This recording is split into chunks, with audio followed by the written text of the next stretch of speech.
Sa mataong lungsod ng Maynila, kung saan ang mga lumang gusaling may impluwensyang Espanyol sa eskolta ay nakatayo katabi ng mga naglalakihang modernong shopping mall at skyscraper.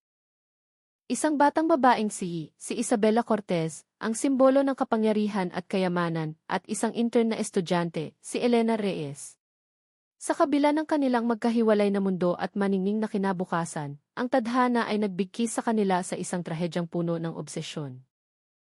Nang mabunyag ang katotohanan, ito ay hindi lamang kwento tungkol sa isang kaso ng pagpaslang, kundi isang nakakapanindig balahibong babala tungkol sa pinakamadilim na sulok ng kaluluwa ng tao. Saan nga ba nakalibing ang katotohanan at mahahanap ba ng katarungan ang daan nito?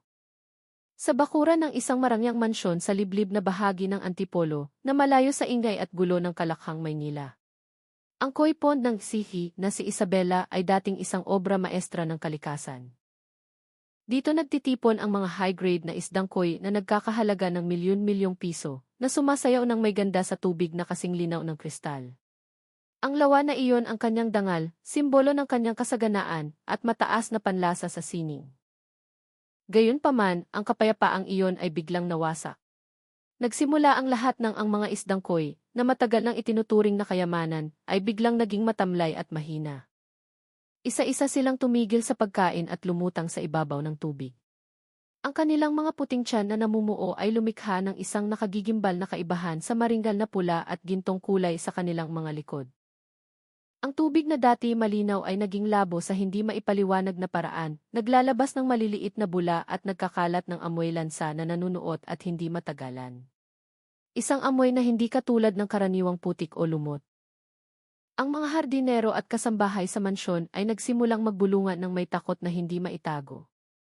Pinag-uusapan nila ang mga gabi kung kailan ang buwan ay gasuklay, kung saan may isang tao na aninag ang isang figurang nakaputi na may mahabang bestida na lumulutang ng walang patutunguhan sa gilid ng lawa. Ang kanyang mahabang itim na buhok ay nakalugay at tumatakip sa buong mukha, isang klasikong larawan ng isang white lady. Mayroon ding sumumpa na nakarinig sila ng mahinang iyak na puno ng hinagpis na umaalingaw mula sa ibabaw ng tubig kapag lumalalim na ang gabi. Ang mga kwento tungkol sa ligaw na kaluluwa o multo ay muling nabuhay. Ang mga matatandang residente sa lugar ay nagkwento na ang lupa kung saan itinayo ang mansyon ay dating isang masukal na gubat kung saan sinasabing isang dalaga ang nasawi sa malagim na paraan noong panahon ng digmaan. Ang kanyang hindi matahimik na kaluluwa ay pinaniniwala ang nagmumulto pa rin sa lugar na iyon na may dalang puot na lalong tumitindi. Ang sumpa na tila natutulog na sa mahabang panahon ay biglang nagising kasabay ng kakaibang pagkamatay ng mga isdang koi. Lahat ng pagsisikap na linisin ang tubig at palitan ang pagkain ay nawalan ng saysay. Ang lawa na nagkakahalaga ng bilyon ay dahan-dahang naging isang naagnas na libingan ng tubig. Nagkakalat ito ng aura ng pagluluksa at lamig na bumabalot sa buong marangyang ari-arian. Walang sinuman ang nakakaalam na malalim sa ilalim ng madilim na tubig at mga kwentong kababalaghan, ang nakatago ay hindi isang sinaunang sumpa, kundi isang nakapangingilabot na lihim tungkol sa isang krimen na walang kapatawaran. Ang pinangyarihan ng insidente ay walang mga palatandaan ng panlalaban. Walang sandata ng krimen. Ang naroon lamang ay isang patay na lawa at mga kwento mula sa bibig ng mga tao, tungkol sa isang kaluluwang hindi matahimik na humihingi ng hustisya. Ang imbestigasyon ay tila humantong sa isang dead end bago pa man ito opisyal na magsimula. Habang ang mga chismis tungkol sa White Lady at ang nabubulok na koi pond ay kumakalat sa mga kapihan sa Bonifacio Global City at Makati, isang panibagong pangyayari na mas totoo at mas masakit ang pumilit sa mga otoridad na makialam. Ang pangyayaring iyon ay ang ulat ng missing person na ginawa habang lumuluha ng pamilya ni Elena Reyes. Siya ay 20 anyos, isang graduating student sa isang prestihiyosong unibersidad sa Maynila, tulad ng AFOVS, na kasalukuyang nasa kanyang internship program. Para sa mga magulang ni Elena, na isang simpleng mag-asawang manggagawa mula sa Quezon City, ang biglang paglaho ng kanilang nag-iisang anak na masunurin at puno ng ambisyon ng walang anumang paalam ay isang dagok na hindi may larawan. Hindi kailanman pinapatay ni Elena ang kanyang cellphone, at hindi siya umaalis ng magdamag ng hindi nagpapaalam. Ang hindi pangkaraniwang katahimikan na tumagal ng higit sa 24 na oras ay tila naging isang masamang pangitain.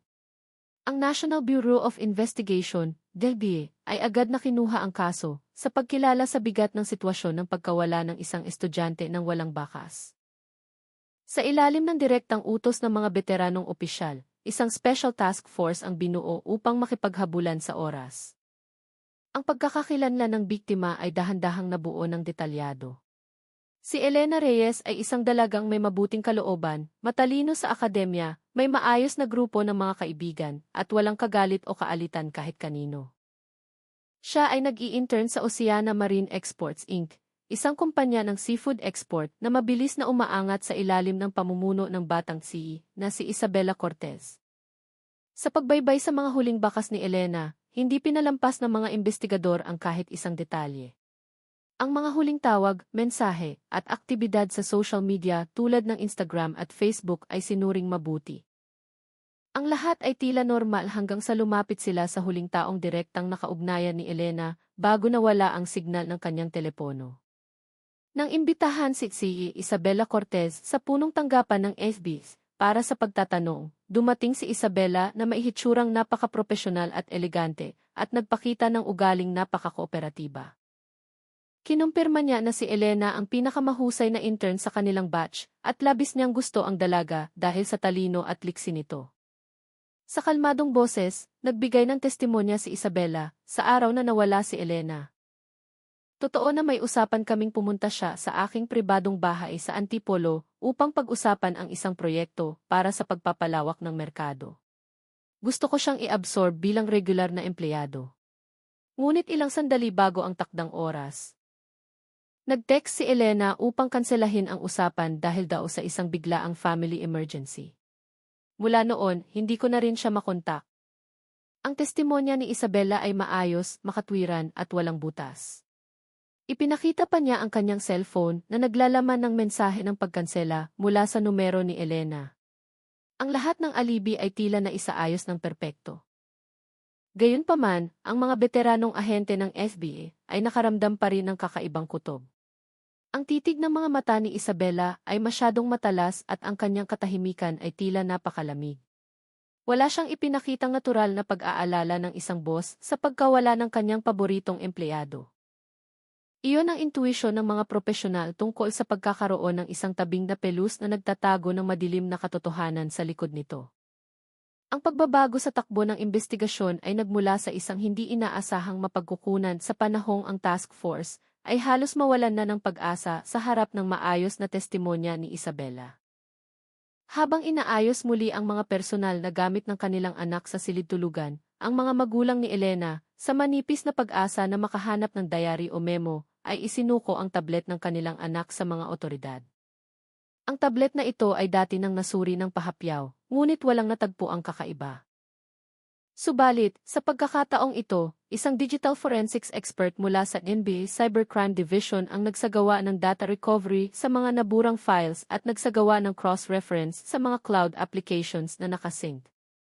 At dito, isang detalye na nakaligtaan sa mga lumang mensahe ang nagbunyag ng katotohanan. Ang detalyeng iyon ay isang bahagi ng pag-uusap ni Elena sa kanyang nobyo na ipinadala noong hapon ng araw na iyon gamit ang Viber, isang app na hindi gaanong napansin agad. Ang nilalaman ng mensahe ay, ngayong gabi, may usapan kami ni Ma'am Bella sa bahay niya para pag-usapan ang trabaho. Nagyaya siya ng dinner. Ewan ko ba, pero medyo kinakabahan ako. Masama ang kutob ko. Ang maikling mensaheng ito ay parang kidlat sa gitna ng task force. Ang mensahe ay ganap na sumasalungat sa testimonya ni Isabela Cortez. Hindi kinansela ni Elena ang usapan. Pumunta siya sa mansyon na iyon at dumating pa na may dalang kaba na hindi niya maipaliwanag. Ang kasinungalingan ni Isabela Cortez ay nabunyag. Agad na nakatuon ang buong atensyon ng mga investigador sa nag-iisang lokasyon. Ang marangyang mansyon sa Antipolo na may kuy-pond na araw at gabi ay nagkakalat ng nakakasulasok na amoy ng kamatayan. Ang mga chismis tungkol sa White Lady ay isinantabi na ng mga investigador. Ang hindi likas na amoy lansa ay malamang na hindi nagmumula sa anumang paghihiganti ng multo, kundi amoy ng pagkaagnas, amoy ng krimen na itinago mismo sa ilalim ng tubig. Si Isabela Cortez, mula sa pagiging saksi, ay opisyal ng naging pangunahing suspect. Ang investigasyon ay papasok na sa isang bagong yugto na mas matindi at puno ng tensyon. Ang mensahe mula kay Elena ang naging susi na dumurog sa perpektong alibi ni Isabela. Natukoy na ang pangunahing suspect. Agad na hinati ang Special Task Force ng FB sa ilang grupo upang magsagawa ng sabay-sabay at mabilis na operasyon. Isang intelligence team na naksibilyan ang inatasang magmanman sa bawat galaw ni Isabela sa kanyang mansyon sa Antipolo, 24 oras bawat araw. Kasabay nito, ang isa pang grupo ay agad nakipag-ugnayan sa Metro Manila Development Authority, DD, at mga lokal na pamahalaan upang suriin ang lahat ng TV footage sa mga pangunahing kalsada mula sa opisina ng Oceana Marine Exports patungo sa pribadong tirahan ng C. Tulad ng inaasahan, nahagip ng mga traffic camera ang imahe ng itim na luxury SUV ni Isabela na bumabagtas patungo sa kanyang mansyon noong hapon na nawala si Elena. Ngunit ang mas kahina-hinala at hindi normal ay noong halos hating gabi na, ang parehong sasakyan ay muling umalis ng mansyon at dumiretso sa direksyon ng Valenzuela City, kung saan matatagpuan ang pabrika ng kumpanya sa isang industrial zone. Isang destinasyon na ganap na hindi normal para sa isang sihi sa oras na iyon. Ang biyahe ay naganap sa gitna ng gabi at tumagal lamang ng mahigit 1 oras. Agad na pinuntahan ng mga investigador ang security guard na nakaduty sa night shift sa pabrika noong gabing iyon. Sa una, ang gwardyang may edad na ay tila nag-aalangan at takot na mawala ng trabaho kung magsasalita siya ng padalos-dalos. Ngunit sa harap ng katatagan at profesionalismo ng mga ahente, sa huli ay nagbigay siya ng isang susing testimonya na napakahalaga. Isang mahalagang kawing na nag-ugnay sa lahat ng pangyayari. Ikinuwento niya na bandang 2:00 ng madaling araw, labis siyang nagulat nang makita ang sasakyan ni Ma'am Isabela na pumasok. Ang babae ay tila nagmamadali. Maputla ang kanyang mukha sa ilalim ng dilaw na ilaw ng gate ng pabrika. Inutusan siya ni Isabela na huwag sumunod at naglakad itong mag-isa patungo sa lugar ng gilingan ng fish meal, sangkap sa pagkain ng isda, kung saan naroon ang mga higanting makinang pang-industriya. Ilang sandali pa, mula sa loob ay narinig ang matinis at dumadagundong na tunog ng makinang panggiling na nakakabingi. Ang tunog ay tumagal ng halos 1 oras bago ito tumigil. Bumalik si Isabela sa kanyang sasakyan, humarurot paalis kasing bilis ng kanyang pagdating ng walang sinasabing salita, at may bitbit na ilang malalaking plastic bag na tila mabibigat. Sa pagdurugtong ng lahat ng ebidensya, isang nakagigimbal na senaryo ang nabuo sa isipan ng mga investigador.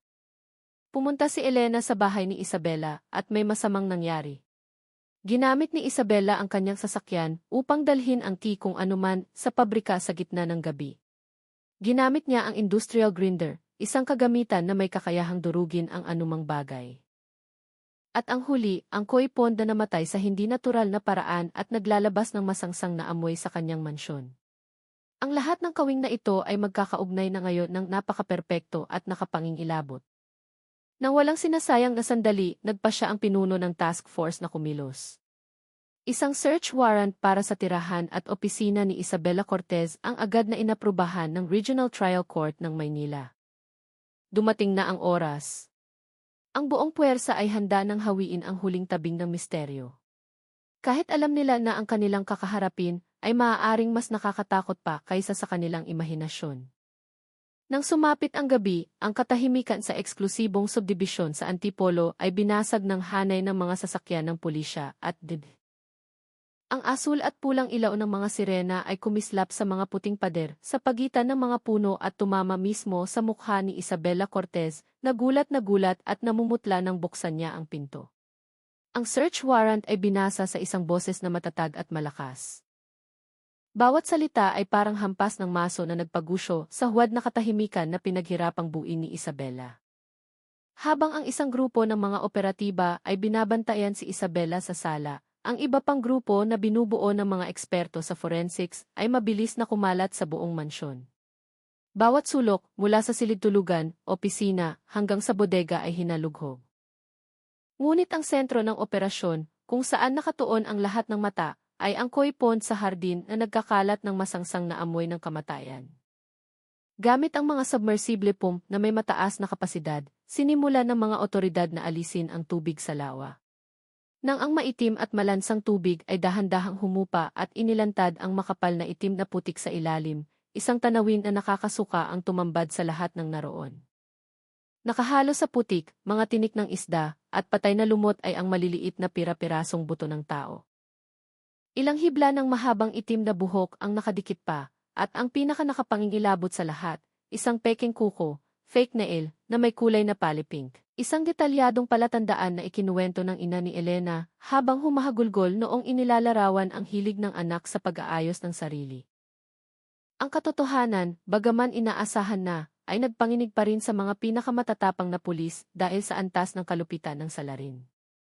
Sa parehong oras sa pabrika ng Oceana Marine Export sa Valenzuela, ang ikalawang grupo ng task force ay nagtagumpay ring makakalap ng mga ebidensyang hindi mapapasubalian sa loob ng industrial grinder.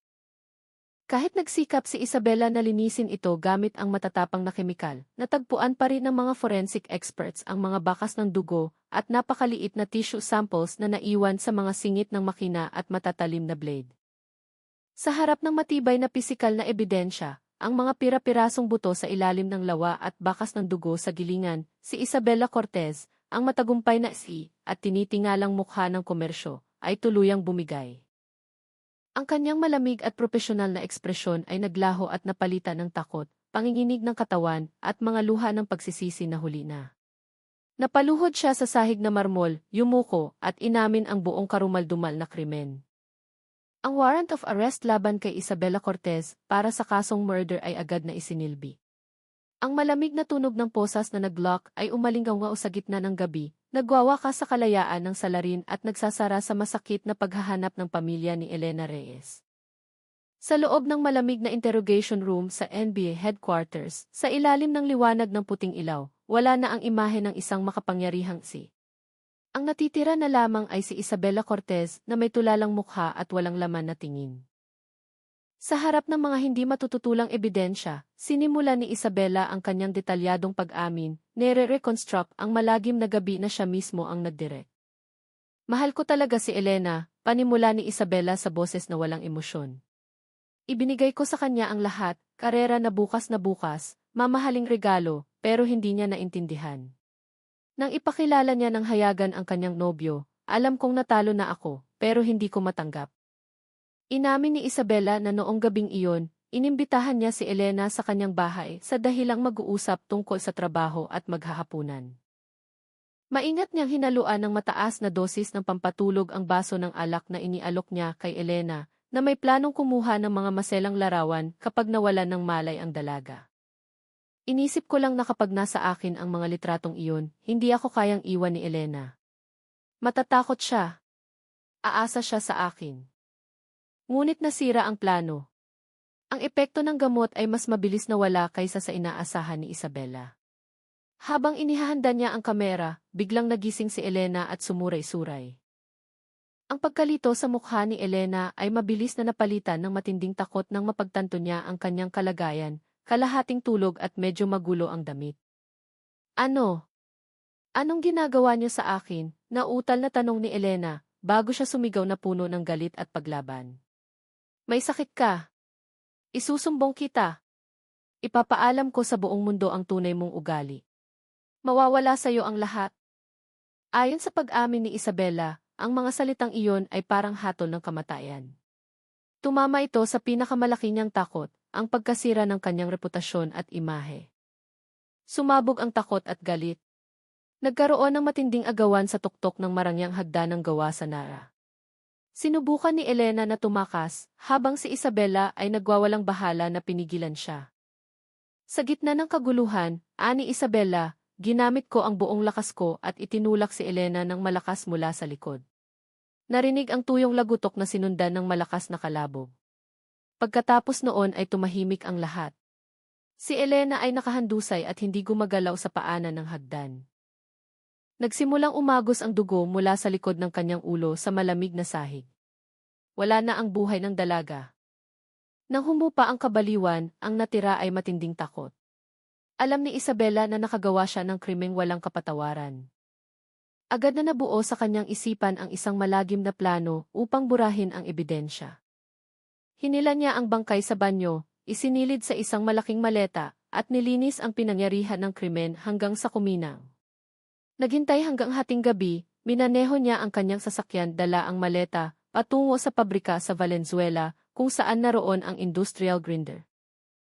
Doon, sa gitna ng ingay ng makina na pumunit sa katahimikan ng gabi, isinagawa niya ang huling yugto, binura ang lahat ng bakas ni Elena Reyes sa mundo, at dinala pabalik ang nakakasulasok na pinaghalong laman at buto upang isaboy sa kanyang koipon. Sa araw ng paglilitis sa Regional Trial Court, ang detalyadong pag-amin na ito ay isiniwalat sa publiko at nagdulot ng matinding gulat sa bansa.